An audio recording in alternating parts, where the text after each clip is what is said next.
Sveiki, mėly klausytojai. Šiandieną bus epizodas, kuris, manau, palies ne vieną. Ir iš tiesų jisai bus nepatogus.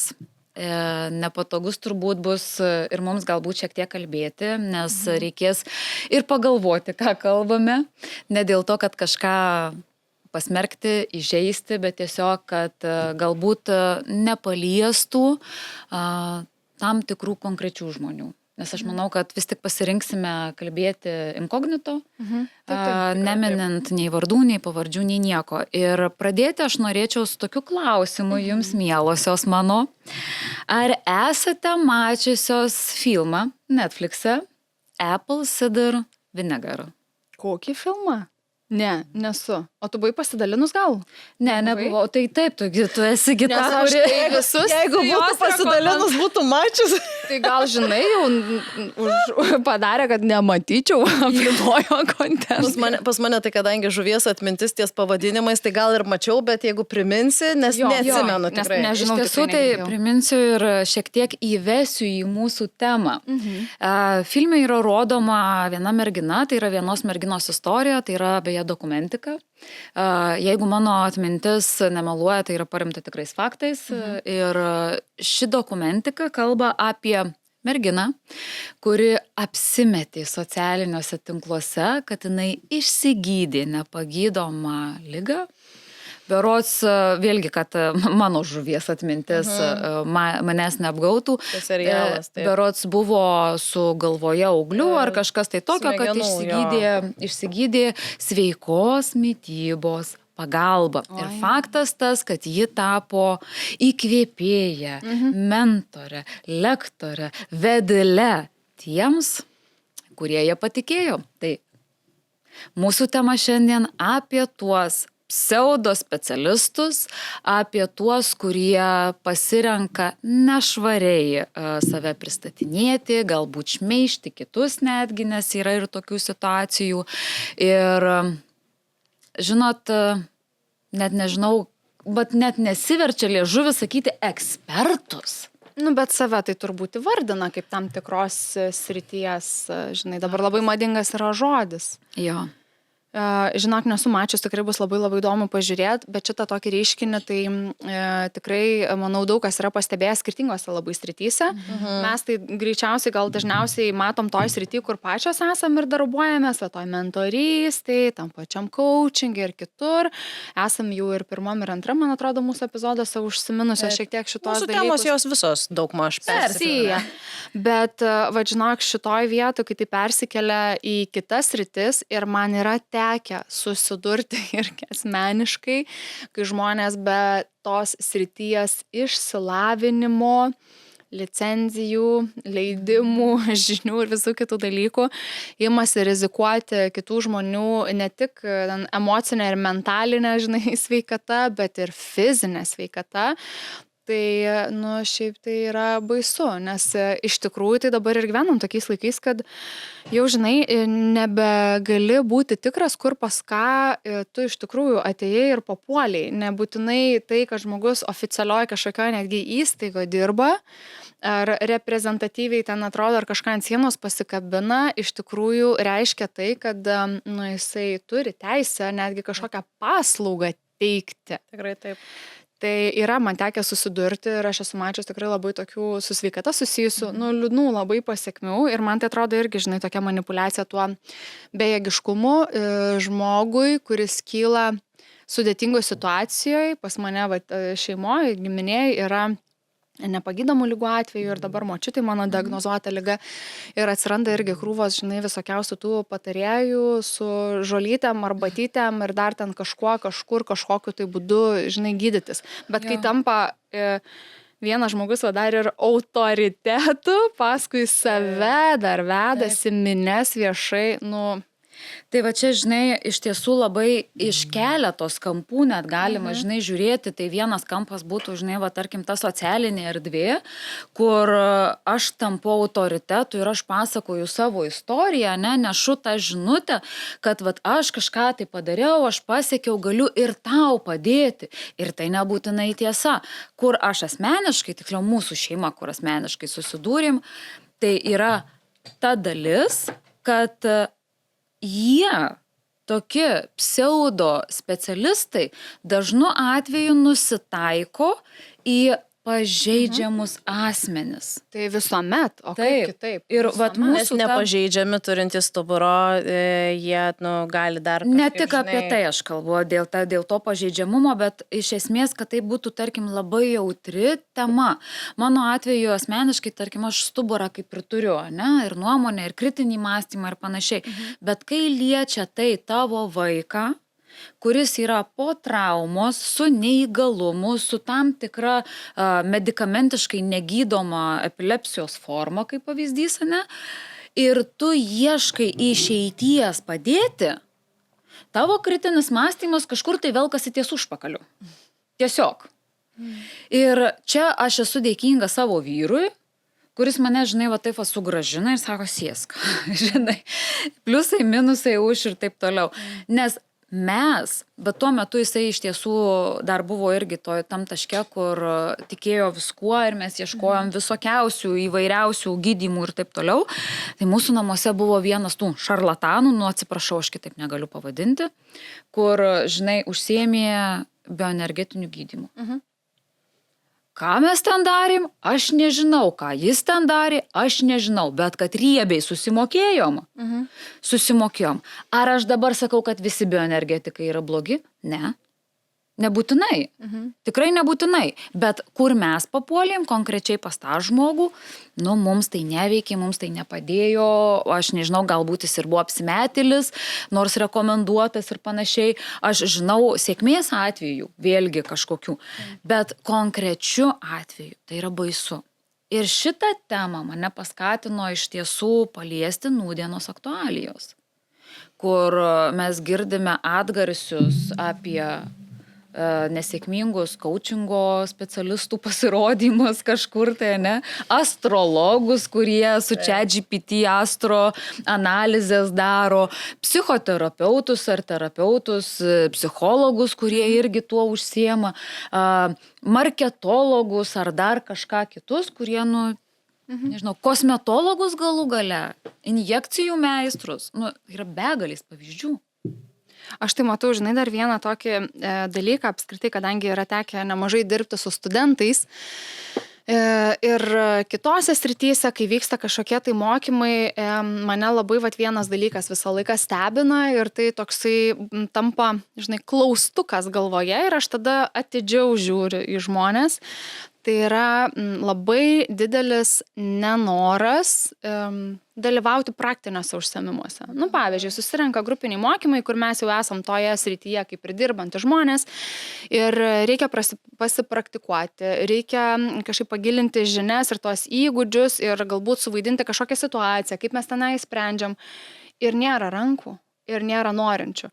Viena vertus gali galvoti, žinai, kad yra ten kažkokios baimės, žinai, nepasitikėjimo ar dar kažko, bet aš susiduriu su kitu tokiu atsakymu, kad labai dažnai nenoras parodyti, ką tu darai, kaip tu darai ir tobulėti erdvėje, kur šiaip tai tam skirta, jau nekalbam apie sociją erdvę, ar ne, yra susijęs su tuo neprofesionalumu. Ir dabar labai dažnai matau irgi tas žinutes, kaip svarbu yra, ką mes kalbėjom, irgi gerą ryšį sukurti su klientu. Labai dažnai per istoriją savo, per tą storytellingą, per savo patirtį, kad būti vienu iš jų, ne kažko aukštesniu, bet aš esu vienas iš jūsų ir mano istorija tą rodo.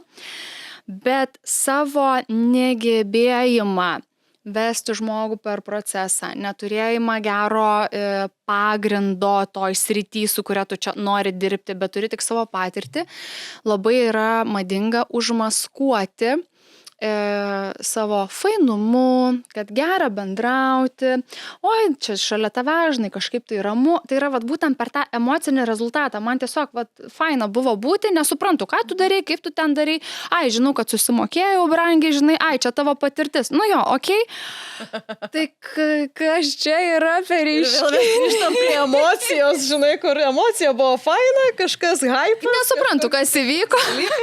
Bet sumokėsiu. Nes aš labai dažnai šitą matau, kodėl ar ne ir mūsų ta laida nepatogu vadinasi, nes tam, kad mes buvom gavę klausimą, kodėl mes esam tokios neoriginalios. Mes, vau, nepateisinam kažkieno lūkesčių, žinai, nenustebinom. Tai galit pasiūlyti originalesnių variantų, mes apsvarstysim. O šiaip tai, ką norėjau pasakyti, labai yra tas ėjimas būtent per emociją. Tai nusitaikymas į pažeidžiamą grupę. Kodėl? Nes jautru. Taip. Dalinimas į savo istoriją, būtent skaudžiausiais dalykais ir ta herojaus kelionė nuo savo didžiausios nesėkmės iki sėkmės. Kodėl? Nes skaudu tas momentas plus viltis ir įkvėpimas. Ir Nes labai tu tai praėjai. Taip, nes tu praėjai. Ir man, pavyzdžiui, yra tikrai, žinai, baisu, kai žmonės leidžia savo kalbėti ir mokyti. Kad dalintis tai ne, bet kalbėti ir mokyti kitus, kaip reikia daryti tik tai dėl to, kad jie kažkokį ten, žinai, gyvenimą nugyveno. Aš tokiais atvejais, tai visą laiką sakau, pala, tau ten 30, tu dabar mokai, nes tiesiog remiesi savo patirtim, tai kodėl tada, pavyzdžiui, nebūtų paprasčiau, atsigręžti į savo, žinai, vyresnius giminės narius, kurie nugyveno daugiau ir patirties turi daugiau, tai jie irgi gali mokyti. Toks supranti man apie ką ir kas čia yra per tą tokią super reikšmingą patirtis, kuri vien tik tai per pasidalinimą gali būti veiksminga. Tai jinai tampa veiksminga tik tada, kai tu ją gerai sumanipuliuoji, pritraukti dėmesį, bet ant ko tu statai, kaip tu tą žmogų tada į kažkokį tai kitą rezultatą nuvesi. Tik dėl to, kad tau padėjo, kitam padės, kuo tu remiesi. Man, taip yra apie orą, kai nėra nei technikos, nei pagrindo, nei kažkokios sistemos ar struktūros ir labai lengvai tada tie žmonės, žinai, prisiderina ir bando savo fainumu tą auditorijos dalį tokią paimti, kurie kritinių kažkokių tai klausimų užduoda, ištrina, užblokuoja ir apsimeta, kad jau nėra. Ir dar kai matau, kad tikrai į nieką nesigilina, netobulėja ir, pavyzdžiui, viešoje erdvėje net tų pačių storių nėra, kad kažkokiuose mokymuose galų gale sudalyvavo tas žmogus, tik tai tuos, kur vedė, suorganizavo, bet tu kokį indėlį dar į save, žinai, idėjai. Tai yra baisu, nes neaišku, kokiais keliais tuos kitus žmonės nuves. Aš kodėl būtent šitą momentą sakau. Nes po to ateina žmonės, studentai, mokytis, kaip tapti tokiu. Ir tiek yra to pasipūtimo ir įsitikinimo prisiklausius, kad jam tik tai patirties užtenka, kad pradeda net ir studijų metu nuneiginėti, tą pačią discipliną, tą pačią metodiką, pokalbio struktūrą, tai čia yra jos laikytis nereikia, nes aš geriau jaučiu. Jo. Aš iš pajautimo vesiu, nes aš viską žinau jau, nes aš viską jau jaučiu, nes aš jau patirties turiu. Man tai čia metodų šitų nereikia, man čia reikia tik tai popieriuko. Kad kažkam parodyt, kad baigiau, bet aš net nieko nesirašu pasimdžinai iš tų mokslų. Ir toks, ką rimtai, nes kažkam tai veikia ir supranti, tokių pavyzdžių prisižiūrėjus, tikrai sumažėja drastiškai norinčio apskritai bet kokią sritį gilintis. Visiškai. Žmogus atėjęs į bet ką, jisai labai greitai po pirmų kelių paskaitų jau save pradeda laikyti tikrai ekspertų. Ir jau eina perpasakoje, ką jo dėstytojai, pavyzdžiui, jam sakė ir už tai pinigus ima. Taip. Didesnius negu tie dėstytojai ima, nes jisai ką tik išgirdo. Jau, monetizuokime. O kodėl taip yra? Todėl, kad taip mokina, kad mums reikia viską monetizuoti, kad mums iš visko reikia imti pinigus. Ir yra tam tikri žmonės, kurie tai irgi, tos žmonės taip paruošia. Taip, Man kartais net kyla klausimas, kai šitiek daug, aišku, aš nesakau, kad aš, žinai, ten labai daug tos patirties gyvenime turėjus, bet, jau visgi, ta prasme, man nebe 20 jau. Bet aš vis dar nesijaučiu, dar norisi ir ten pasimokyti, ir ten, tam, kad atnaujint žinias, tam, kad dar kažką ar ne padaryti. Ir man kartais taip kyla toks, natūralus klausimas. Kaip žmonėm taip natūraliai gaunasi, žinai, kai kas aš, natūraliai gaunasi? Taip apsimest, dėt daryt, apsiimt, nesvarbu, kad tu nemoki, kad tu gali ten, aš nežinau, netgi jeigu, tarkim, kalbėti apie tos pačius coacherius, psichologus, dar kažką, ar ne, tu gali tokią žaizdą atverti ir nemokėti jos užverti, taip, kad žmogui gali būti tai blogai, bet tu, nes tu patirties, praktikos, mokymų normalių neturi, nes dabar realiai netgi žmonės iš vis, kaip tu sakai, aš atėjau į mokymus, bent, kažką prausis, žinai, taip, ten praeina. Bet yra tokių žmonių, kurie konsultuoja, daro, net iš vis net prie to nestovėja. Tai tikrai didelė dalis. Bent jau kiek aš matau ir stebiu ir mano, nepatikrintom žiniomis, bet va šitoj vietoj, kai tu dabar paminėjai, ar ne, kodėl taip ir kaip taip drąsiai, dėl vieno labai paprasto dalyko, kurį bent jau aš matau. Tie žmonės, patikėk manim, jie negalvoja apie pasiekmes. Ir čia yra labai lengva apskritai patikrinti, nes tokiu atveju, jeigu kažkas nepavyko, kažkokia ten procedūra nepavyko, paslauga kažkokia tai nepavyko rezultato pasiekti, tai tas žmogus apskritai dažniausiai ne tik, kad į diskusiją net neina, bet ten net negali būti keliamas klausimas apie jo kažkokią tai atsakomybę, Viskas yra okei ir čia tik tai tu, tau ir taip toliau. Nes jie tikrai negalvoja, nei ką jie ten atveria, nei kas po to tam žmogui bus, nei kaip su tuo reikės tvarkytis, kai iš esmės, aš, pavyzdžiui, net ir savo studentam visą laiką sakydavau ir sakau, jūs turėtumėt, jeigu norit būti profesionalai, turėtumėt turėti sąrašą visų įmanomų kitų sričių specialistų, kurie gali būti naudingi dirbant su žmogumi. Ir mediatoriaus, ir teisininko, ir psichoterapeuto, ir psichologo, ir vaikų psichologo, ir psichiatro, jeigu reikia visko, krizių centrų kontaktus, tam tikrų linijų kontaktus, žinoti, kur žmogus gali gauti nemokamą kažkokią tai pagalbą, ten kompleksinės pagalbos šeimai paslaugos, tam tikri mokymai ir nevyriausybinės organizacijos. Sąrašą turėkit, nes jūs niekada negalėsit būti tie, kurie, visiems visada visais klausimais padeda, bet jūsų užduotis yra vis tiek žiūrėti žmogų atsakingai ir jeigu jis tos pagalbos prašo, jūs negalite suteikti, turėti jam ką pasiūlyti ir kur nukreipti.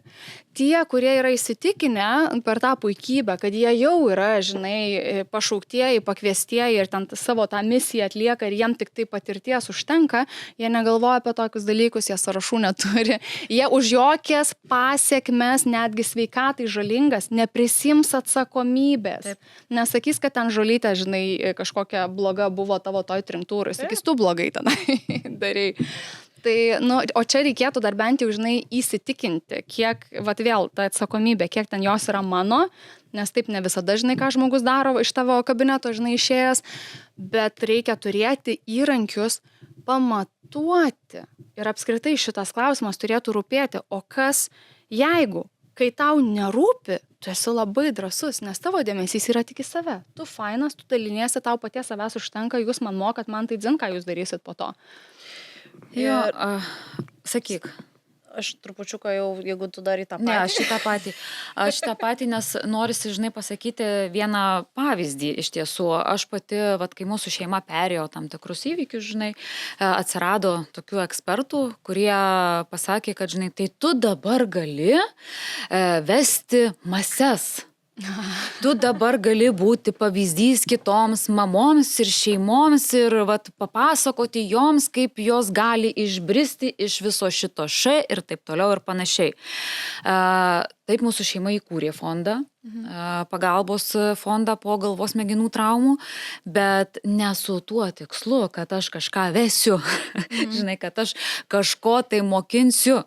Ne, tai buvo su ta mintim, kad aš galiu būti tos ausys, kai tau norisi to žmogaus, kuris tai perėjo ir kurio aš negavau pačiu pirmuoju momentu, kai pas mane atėjo, kažkada aš buvau tikrai Kristinai sakius, kai atėjo pas mane psichologija, labai labai jauna mergina. Ir jinai man pasakė tokią frazę, kur aš dabar, visada sakau, kad tikrai visiems psichologam, kai susidurėt su tam tikra šeima ar po trauminių dalykų, bet kokiu, niekada nesakykit to.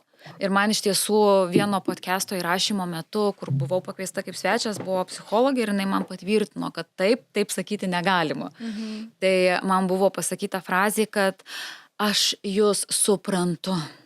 Ir tada aš labai paprastai pakėliau, kaip dabar atsimenu, pakėliau galvą ir paklausiau, sakau, ar jūs patyrėte autoįvykį, kad jūs mane suprantat? Jinai sako, ne.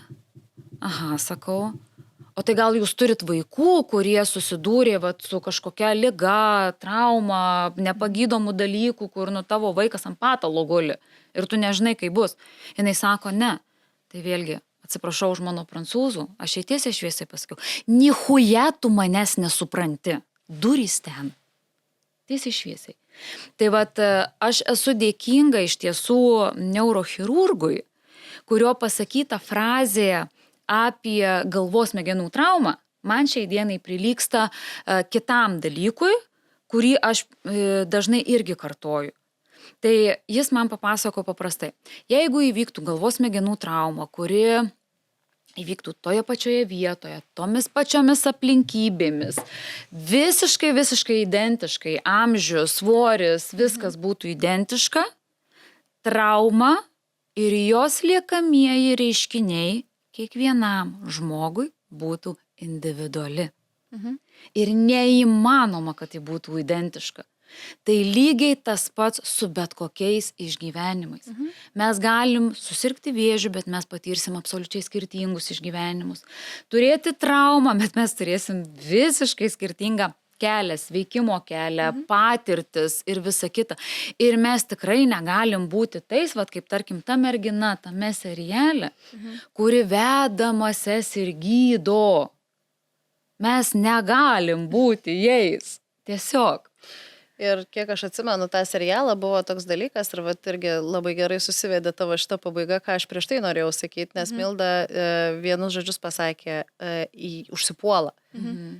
Tai vat ir tame pačiame seriale buvo, kai jai pradėjo kažkas ten sakyti, buvo kita mergina ir jinai tada ją užsipuolė ir ten ją pradėjo maišyti su, atsiprašau, ta prasme. Niekinti. Ir labai dažnai mes matom ir nuo šių dienų aktualijos tą rodo, kad jeigu aš negaliu kažkaip kitaip, negaliu parodyti, įrodyti, kad aš atstovėti savęs, lengviausias dalykas yra apšikti kitą. Todėl, kad tai tokia situacija, čia pati aš kaip su konfliktais dirbantį, galiu pasakyti, tokia situacija reikalauja vieno labai paprasto dalyko. Jeigu yra masė tave palaikančių ir atsiranda kažkas, kas kelia klausimus, tai apskritai jau klausimų kelimas tokiam žmogui, va įdomu bus pasižiūrėti tą serialą, tai prilyksta tam tokiam iššūkiui, ir kovai dėl to autoriteto. Ir ta masė lygiai taip pat žiūri į ją, kaip, susidoros su tuo, ar nesusidoros, susitvarkys ar nesusitvarkys.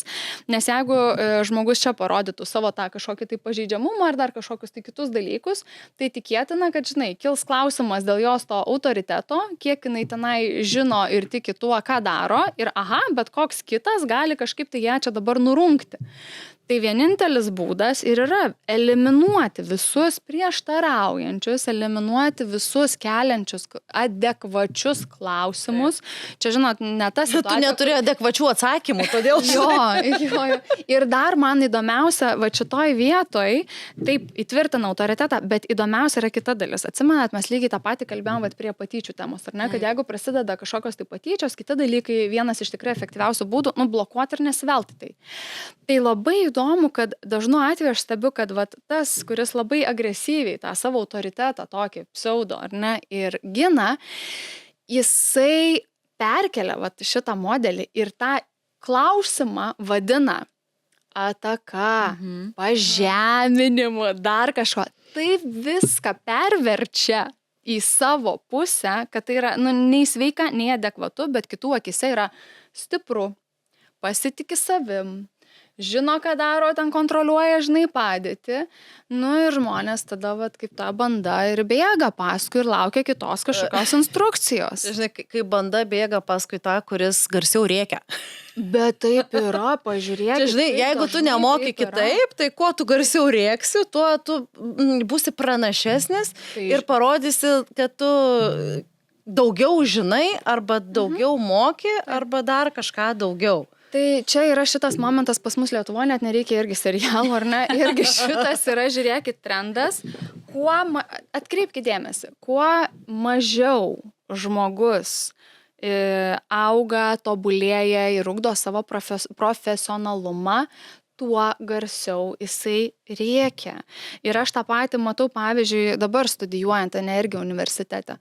Tiek yra daug dėstytojų, kurie yra tiek pasiekę ir man atrodo, turėtų visi žinoti juos, turėtų apie juos rašyti, turėtų rodyti, kodėl jų nėra, jie tiek yra užsisklendę, žinai, plus, jie nekelia dramos ir neįdomu, o tie, kurie ką tik paklausė savaitgalio ten kažkokį podcastą, net ne kursą, jau eina dėstyti, jau prisikepa 35 reelsus ir varo, supranti, ir jų daug, ir tai sukuria tada tą įspūdį, kad tas, kuris rėkia, kuris kalba ir visada turi ką pasakyti, kad jisai žino. Bet ar tikrai? Tai man atrodo, mes vat ir šitą temą lygiai taip pat, nenorim, žinai, nei ten labai skirstyti, nei kažkur užstumti, užvaryti, bet tiesiog paskatinti jūs mąstyti, stebėti reiškinius ir kelti klausimus. Jūs ten atsakymus susiraskit patys. Jeigu jums tinka, eikit, netinka, neikit, ar ne? Bet, pradėkit klausimus kelti, kuo žmogus remiasi, kaip remiasi, ar tikrai, ir jo paties galbūt, jeigu norit būti klientas, paklauskit. Jo, mes labai dažnai, žinai, aš pasišneku su viena astrologė, mes iš tiesų pabendraujam su ją ir jinai dažnai pasako, žinai, man sako, labai patinka žmonės, kurie turi kritinį mąstymą, žinai. Ir sako, nėra va tas avių bandos to tokio sindromo, žinai, kad, vienas bėgu paskui.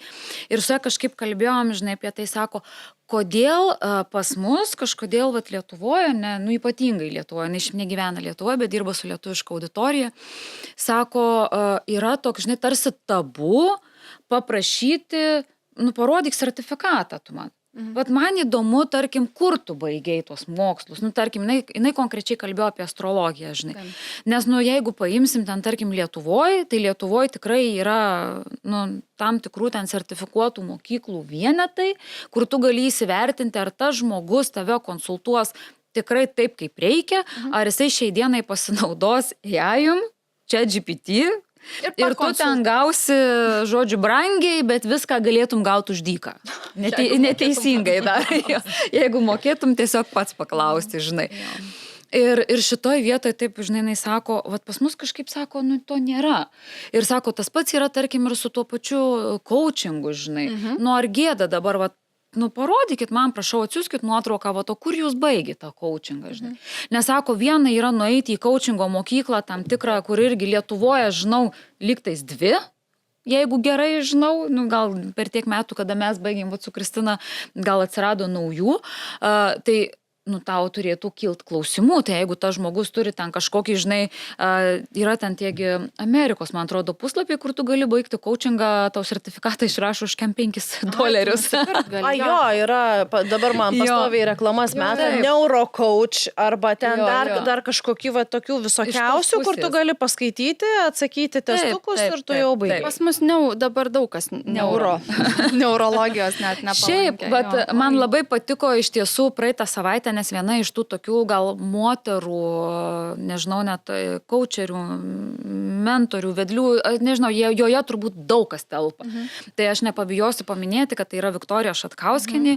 Ir iš tiesų pas Viktorijos storiuose mačiau įdėta, žinai, tokius storiukus, kad sako, va dabar aš pasidalinu tam tikrą informaciją ir tuoj visi apie tas dalis pradės kalbėti. Tai taip, bet jie išgirsta, nueina dar pas ją, nusiperka mokymus, nueina pasiklauso tos mokymus, žinai, bet jie ne dėl savęs eina, kad kažką padaryti savo. Ne, jie eina tam, kad gauti jos žinių, jos namų darbus ir tada integruoti, tiksliau, kopijuoti. Ir nepabijokim to žodžio, nes dar integruoti, tai reikia turėti žinių, į ką integruoti. Jo, ir kaip integruoti. Tai nukopijuoti ir tiesiog įdėti. Tai yra baisu, nes atsakomybės jie neneša jokios. Tas pats, žinai, kaip neneša atsakomybės tam tikri kiti meistrai, kurie, žinai, tau ten, nežinau, parekomenduoja įsigyti tam tikrus produktus, išleisti 1000 ir tau niekas neveikia, bet atsakomybės jie neneša. Todėl, kad supranti, kai vyksta pardavimas, tai vyksta ekspertinė konsultacija, bet kai yra kažkokių tai neigiamų pašalinių reiškinių, pavartojus nepasitarus, tai tada sako, aš tai tik dalinuosi. Ane? Man toks. Tai kaip tau naudinga, tai taip, žinai, pavadini ir tada taip ir veikia. Tai turbūt pabaigai, nežinau, gal Kristina kažką dar norės irgi pridėti, bet palinkėjimas bent jau iš manęs, tai tikrai nukelkit klausimus ir tikrai pasiklauskit ir tų pačių specialistų, nes patikėkit manim tai, kad jie yra socialiniai erdvėjai aktyvus arba tai, kad parodo vieną ar kelis kartus per televizorių. Tai dar nebūtinai tu esi. Už televizorių žmonės dažniausiai susimoka ir dar ne 1,000. Tai iš Mane šito tikrųjų. klausia, aš nemokėjau, žinok. Bet jau sakėm, ir tu nemokėjai, ir aš nemokėjau. Bet tikrai, Bet yra kas moka. Taip, bet yra kas moka. Bet tikrai, ne visada tai, kad jūs matote kažką, yra garantas, kad čia yra kokybė ir kad yra tam apskritai pagrindo. Tai, pasidomėk. Iš tikrųjų, prasitirkit rinką, pasigalvokit, pasiklauskit, galiausiai gal kažkokių rekomendacijų, patarimų, galiausiai tos pačius komentarus, nežinau, atsiliepimus ar dar kažkokius dalykus pasižiūrėkit. Aišku, ir atsiliepimai, ir komentarai, vėlgi čia yra kita tema, jau ne šiandienai, bet domėkitės, pas ką einat. Domėkitės, ką renkatės, domėkitės, kas vėliau gali nutikti, galiausiai čia vėlgi tas kritinis mąstymas ir savianalizė, refleksija, o ko iš tikrųjų reikia ir kokio jūs rezultato norit, o ne vėlgi, tas kaip hypas. Va, čia daug garsiai rėkia, daug bus gerai. Žada. Ja. Tie, kas žada, tai bėkit, kuo toliau. Va, mano vienas patarimas šiandien. Tie, kas žada stebuklus, bėkit neatsisukdami. Sutaupysit pinigų. Tai ta gaida ir baigiam. Ačiū Jums, kad žiūrite, kelkite klausimus iš tiesų, jeigu įdomu, rašykite komentaruose, mes iš to paimsime ir padarysime naujus epizodus. Tai ačiū, kad žiūrit, iki. Iki.